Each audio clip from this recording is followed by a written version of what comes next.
Броенето на бюлетините след изборния ден в България е по метода на Шредингер. Понякога е възможно да се случат грешки. Но тъй като грешките са по метода на Шредингер, това означава, че всяка грешка е хипотетична.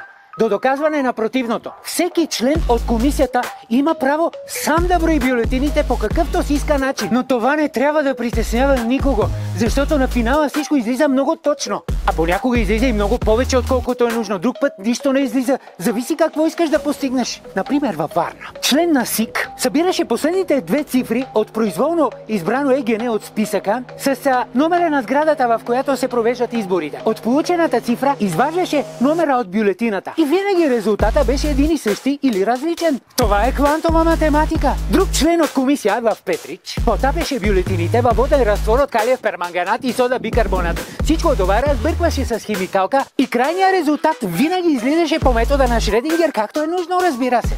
Ами друг член от комисията в Кърджали?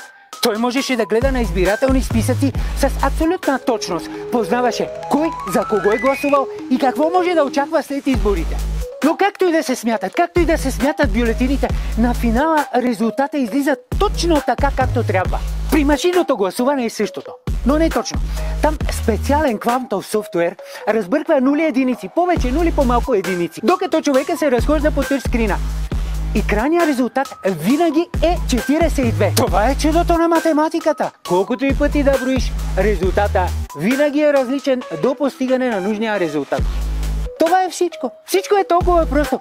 Няма как да стават грешки. Но какви промени трябва да бъдат направени в изборния закон? Какво предлагам аз? Веднага след преброяването на бюлетините да се събират на едно място и да бъдат закарани за кремация. Това решава всякакви проблеми. Mangala Effect!